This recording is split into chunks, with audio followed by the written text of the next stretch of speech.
গত lecture video টিউটোরিয়ালে আমি আপনাদের দেখিয়ে দিয়েছিলাম কিভাবে ফর্মিক ব্যবহার করে রিঅ্যাক্টে ফর্মকে কন্ট্রোল করতে হয়। আশা করি সেই ভিডিওটি দেখে নিয়েছেন। আর যারা দেখেননি অবশ্যই ভিডিওটি দেখে নিতে হবে, কারণ গত লেকচার ভিডিও টিউটোরিয়ালে যে কোডটা আমি ব্যবহার করেছিলাম সেই এক্সিস্টিং কোড এই ভিডিও টিউটোরিয়ালে আবার ব্যবহার করব, অর্থাৎ ফর্মিকের কোডটা এখানে ব্যবহার করছি। তো এই ভিডিও টিউটোরিয়ালে যেমনটা বলেছিলাম আমি আপনাদের ইউপ প্যাকেজের ব্যবহার দেখাবো, যার সাহায্যে আমরা ভ্যালিডেশনের কাজগুলো করতে পারি। তো ইউপ মূলত জয় প্যাকেজের মতোই কাজ করবে। যারা জয় প্যাকেজের ভিডিও টিউটোরিয়াল দেখেছেন আমি সার্ভার সাইটে দেখিয়ে দিয়েছি কীভাবে ভ্যালিডেশন করতে হয়।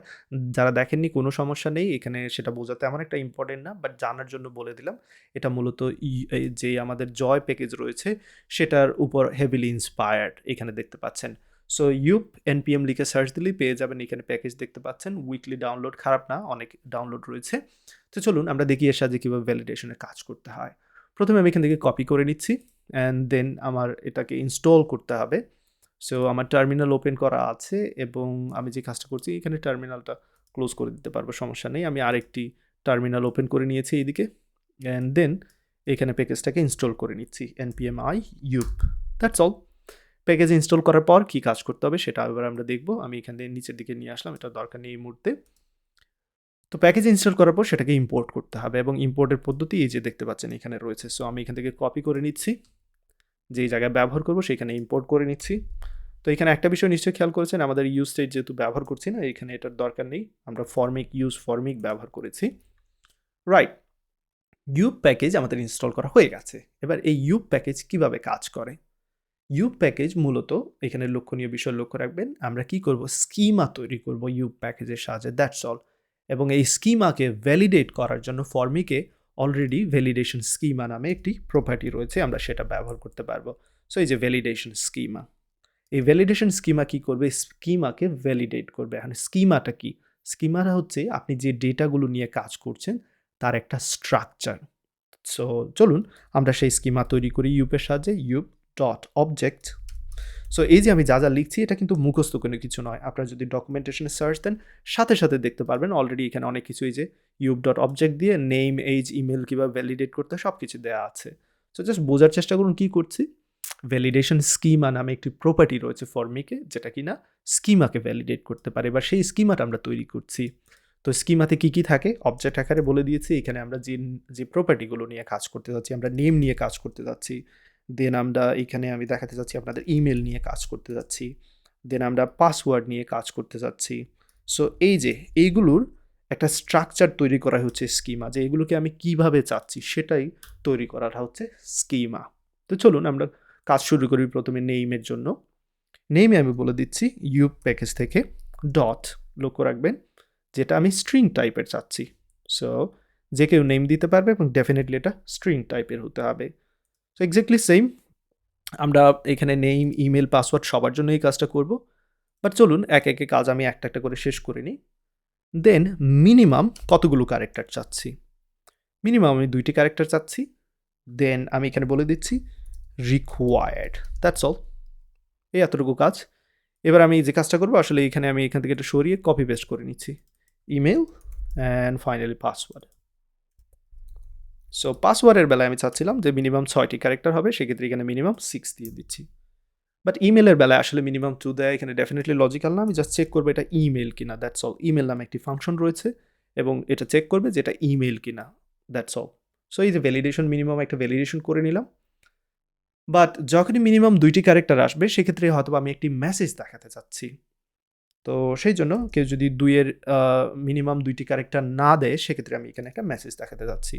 সো বলতে পারি name must have at least 2 character, at least 2 characters.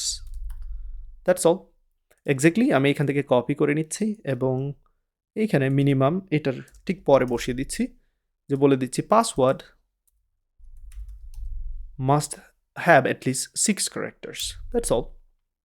আমাদের ভ্যালিডেশনের যে বেসিক ফরম্যাটটা তৈরি করার দরকার সেটা কিন্তু আমরা করে নিয়েছি। এবার যে এররগুলো আসবে সেগুলো আমি কিভাবে দেখব, যে ইউজার যদি এখানে কোনো ভুল ইনপুট দেয় এবং আমাদের এই স্কিমাটা যদি ফলো না করে সেটা আমরা কিভাবে পাবো। তো সেটা পাওয়া খুবই সহজ। আপনি যে কাজটা করতে পারেন, ফর্মিকে অলরেডি এরর্স নামে যেটা রয়েছে সেটা ব্যবহার করে চেক করতে পারেন। তো আমি চাইলে এখানে অ্যালার্ট ব্যবহার করতে পারি বা কনসোল লগ ব্যবহার করতে পারি। সো যেটা ইচ্ছা সেটাই ব্যবহার করতে পারবো। চলুন দেখে নিই console.error। এখানে আমি এরর ব্যবহার করছি এবং ফরমিক থেকে এররগুলোকে প্রিন্ট করতে চাচ্ছি। সো চলুন আমরা দেখি আসলে এররগুলো প্রিন্ট করে কিনা। দেন আমরা কোনো একটা ব্যবস্থা নিব এখান থেকে দেখে। তো এখানে আমি আসলাম, আমার যেই প্রজেক্টটা রান করছি সেটা দেখতে পাচ্ছেন এবং এই মুহূর্তে এখানে দেখতে পাচ্ছেন এরর হিসেবে এমটি, কারণ কোনো এরর নেই। বাট আমি এখানে আনিসুল ইসলাম দিলাম, আনিসুল ইসলাম দেওয়ার সাথে সাথেই বলছে যে ইমেল হচ্ছে রিকোয়ার্ড ফিল, পাসওয়ার্ড হচ্ছে রিকোয়ার্ড ফিল। সো অনেকগুলো এরর দেখতে পাচ্ছেন, ইভেন দো আমি সেখানে এখনো কাজ শুরুই করিনি। সো ডেফিনেটলি এই এরর ভ্যালিডেশন কাজ করছে, কনসোল লগ পারফেক্টলি আউটপুট দেখাচ্ছে। বাট প্রবলেমটা হচ্ছে কি যে আমরা এখনো কাজ শুরু করিনি, কিন্তু এখানে অলরেডি এরর দেখানো শুরু হয়ে গেছে অন্যান্য ফিল্ডের জন্য। সো আমি যেটা বোঝাতে চাচ্ছি যে আমি এখানে প্রথম ফিল্ডের জন্য কাজ করছি এবং এখানে দেখতে পাচ্ছেন অলরেডি প্রথম ফিল্ডের জন্য দেখাচ্ছে name must have at least 2 characters, but email check করছে, পাসওয়ার্ড চেক করছে, যাদের জন্য এখনো কাজ আমি শুরুই করিনি। তো সেই জন্য আমরা যে কাজটা করতে পারি, এই ধরনের যে সিচুয়েশন আছে সেটাকে আমরা অবশ্যই হ্যান্ডেল করতে পারি, সেটা অবশ্যই আমরা দেখব। তার আগে নেইমের যে ইনপুট এরর আছে বা ইমেলের ইনপুট এরর সেগুলোকে আমরা চাইলে ডিসপ্লে করতে পারি। তো সেই কাজটা আমরা করে নিই, চলুন। সো সেটা কিভাবে পাবো, formik.errors.name লিখলে নেইমের এররটা পেয়ে যাব, ইমেল লিখলে ইমেল রিলেটেড এরর পেয়ে যাব। চলুন সেই কাজটা আমরা করে নিই। আমি এগুলোকে আউটপুট হিসেবে দেখাতে চাচ্ছি। সো যে কোনো জায়গায় দেখাতে পারবেন। আমি এখানে লেবেলের চাইলে ঠিক লেবেলের পরে আমি দেখাতে পারি, ওকে, বা ইনপুট ফিল্ডের পরে যে কোনো জায়গায় দেখাতে পারেন, সেটা আপনার ইচ্ছা। অথবা চাইলে সবার শেষেও একটা প্যারাগ্রাফ তৈরি করে সেইখানে দেখাতে পারেন, আবার চাইলে সবগুলোকে একসাথেও দেখাতে পারেন। অ্যাকচুয়ালি এটা আপনাদের উপর নির্ভর করে। তো চলুন আমি এই জায়গাতে করি যে কাজটা করছি। এখানে আমি একটি স্প্যান ট্যাগ নিচ্ছি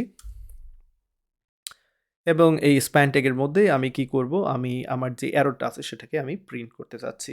so Formik dot errors dot name, so name related এররটা দেখাবো এবং এটা কখন দেখাবো, এটা তখনই কাজ করবে যদি কোনো এরর থাকে নেইমের মধ্যে, সেক্ষেত্রে দেখাবো। সো সেই জন্য আমি এখানে কন্ডিশনাল অপারেটর ব্যবহার করছি, formic dot errors dot name. যদি থাকে এরর সেক্ষেত্রে আমি স্প্যান ট্যাগটাকে ডিসপ্লে করতে চাচ্ছি, দ্যাটস অল। এবং এক্স্যাক্টলি একই টাইপের কাজ আমি অন্যান্যদের বেলায়ও করব। সো এই জায়গায় এটা দিয়ে দিচ্ছি ইমেলের জন্য, অ্যান্ড এখানে দিয়ে দিচ্ছি ইমেলের জন্য। তার আগে আমি এখানে জাস্ট একটা ব্রেক অ্যাড করে দিয়ে আননেসেসারি কাজ করে নিচ্ছি। ডিজাইনের এখানে উদ্দেশ্য নয়, সেটা আপনারা করতে পারেন। রাইট, ফাইনালটাতে আমি চলে যাচ্ছি, অর্থাৎ পাসওয়ার্ডের জন্য এই জায়গায় চলে আসলাম, একটা ব্রেক অ্যাড করে দেন কোডটা পেস্ট করে দিচ্ছি। এবার হচ্ছে পাসওয়ার্ডের জন্য, যদি কোনো পাসওয়ার্ড রিলেটেড এরর আসে সেটা আমরা শো করতে যাচ্ছি। সো পাসওয়ার্ড অ্যান্ড ফাইনালি এই জায়গায় পাসওয়ার্ড দিয়ে দিচ্ছি, জব ডান। সো চলুন এবার আমরা চেক করি এটা কাজ করে কিনা।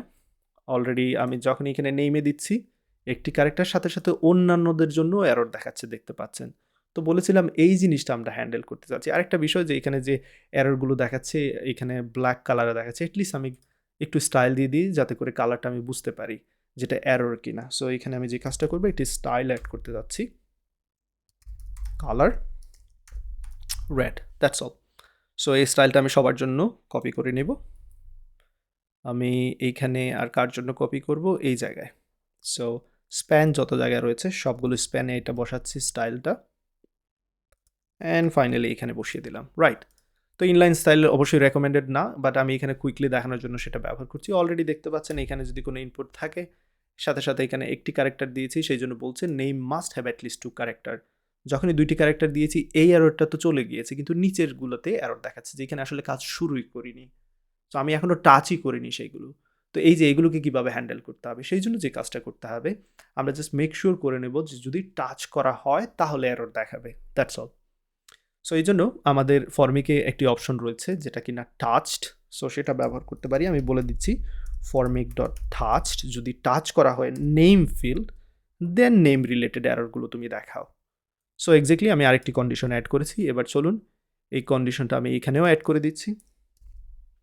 সেক্ষেত্রে আমি এখানে বলে দিতে পারি যদি ইমেল রিলেটেড এরর থাকে সেটা দেখাও, অ্যান্ড ফাইনালি পাসওয়ার্ডে যদি টাচ করা হয় সেক্ষেত্রে পাসওয়ার্ড রিলেটেড এররগুলো দেখাও, দ্যাটস অল। সো আশা করি এতটুকু কাজ নিশ্চয়ই আপনারা বুঝতে পেরেছেন আমি কিভাবে করেছি এই কাজগুলো। এবার যে কাজটা করতে পারেন ডেফিনেটলি আমি এখান থেকে এগুলো কেটে নিচ্ছি। সো চলুন এগুলোকে কেটে নেওয়ার উদ্দেশ্যটা কি সেটা বলছি। এখান থেকে আমি কেটে নিচ্ছি এতটুকু অংশ, অ্যান্ড দেন এটা name related error definitely. So এই জন্য আমি এখানে যে কাজটা করছি, যে কোনো জায়গায় কাজটা করতে পারবেন। আমি এখানে জাস্ট কনস্ট নেম এরর নামে একটি ভেরিয়েবল তৈরি করে সেখানে এটা অ্যাসাইন করে দিচ্ছি। অ্যান্ড দেন এবার নেম এররকে এখান থেকে কল দিচ্ছি, নেম এরর। সো আমার জিএসএক্সটাকে একটু ক্লিয়ার রাখতে চাচ্ছি। অ্যান্ড ফাইনালি এখানেও এক্স্যাক্টলি সেম কাজ করবে, এটা ইমেল এরর। সো এরকম নাম দিতে পারি রেন্ডার ইমেল এরর। সো জিএসএক্সটা আরও ক্লিয়ার থাকবে, দ্যাটস অল। এটাই হচ্ছে মেইন পারপাস, আর কোনো পারপাস নাই এখানে।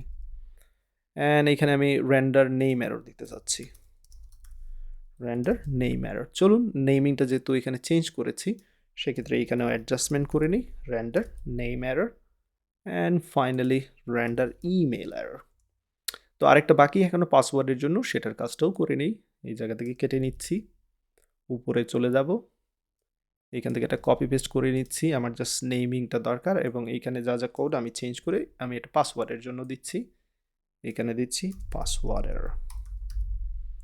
অবশ্যই এখানে ফর্মিক দুইটা হয়ে গেছে, এই জায়গায় চেঞ্জ করবো। এবার এই রেন্ডার পাসওয়ার্ড এররকে আমরা কল দিতে পারি এই জায়গা থেকে, রাইট? Fair enough. আশা করি এতটুকু জিনিস আপনারা আমার সাথে করতে পেরেছেন এবং বুঝে নিয়েছেন এখানে যে কাজগুলো আমি করেছি। এবার চাইলে যে কাজটা করতে পারেন, এইখানে যে সেক্স আরও সিম্পলিফাই করতে পারেন। সেক্ষেত্রে এই পুরো ফর্মটাকে আমি এখান থেকে কেটে নিচ্ছি, অথবা অন্য জায়গায় ফর্মটা তৈরি করে সেটাকে ব্যবহার করতে পারতাম। বাট এই মুহূর্তে এখানে আমি দিচ্ছি const render form, render form, এবং এখানে ফর্মটাকে অ্যাসাইন করে দিচ্ছি এই ভেরিয়েবলের মধ্যে। এবার জাস্ট এই ভেরিয়েবলটাকে আমি কল দেবো জেএসএক্স থেকে, এই জায়গা থেকে রেন্ডার ফর্মকে কল দিচ্ছি। সো জাস্ট আমি কিছু রিফ্যাক্টরিং করেছি যেটা ইম্পর্টেন্ট না, বাট চলুন এবার দেখি আমাদের কোড কীভাবে কাজ করে। এবার যখনই এখানে একটি ক্যারেক্টার দিলাম, দেন আমি এখানে সেকেন্ড ক্যারেক্টার দিচ্ছি, কোনো এরর হয়তো আপনারা দেখতে পাচ্ছেন না, বাট ডোন্ট ওয়ারি, যখনই আপনি সাইন আপে ক্লিক করবেন সাথে সাথে এখানে দেখতে পাচ্ছেন email is required field, password is required field. But আমি এখানে যদি এ দিই, সাথে সাথে এখানে দেখতে পাচ্ছেন যে name must have at least 2 character. So এখানে পারফেক্টলি কাজ করছে। আরেকটা বিষয়, আমরা চাইলে অবশ্যই HTML ভ্যালিডেশনও অ্যাড করতে পারতাম, সেটা আমরা অবশ্যই করতে পারি। এখানে রিকোয়ার্ড দিয়ে দিতে পারি। সো এই input field must required submit করার জন্য, required. And the last one, already আমরা বলে দিয়েছি আমাদের স্কিমাতে এগুলো অলরেডি রিকোয়ার্ড, তারপর জাস্ট এক্সট্রা লাইক আমি এখানে ভ্যালিডেশন অ্যাড করে রাখলাম, আননেসেসারি মেবি। তো যাই হোক, আশা করি ইউ প্যাকেজের ব্যবহার বুঝতে পেরেছেন এবং কীভাবে এর সাথে ভ্যালিডেশন করতে হয়, ফর্মিকের সাথে এটা কীভাবে ব্যবহার করতে হয় সে প্রসঙ্গে বিস্তারিত ধারণা লাভ করেছেন। এবার এইটা নিয়ে আপনারা আরও ঘাটাঘাটি করতে পারেন, ডকুমেন্টেশন পড়তে পারেন এবং অ্যাপ্লাই করে দেখতে পারেন। ইনশাআল্লাহ আশা করি এই ভিডিও থেকে আপনারা অনেক কিছু শিখেছেন এবং এটা আপনাদের প্রজেক্টে ব্যবহার করতে পারবেন। সবাই ভালো থাকবেন, সুস্থ থাকবেন, আল্লাহ হাফিজ।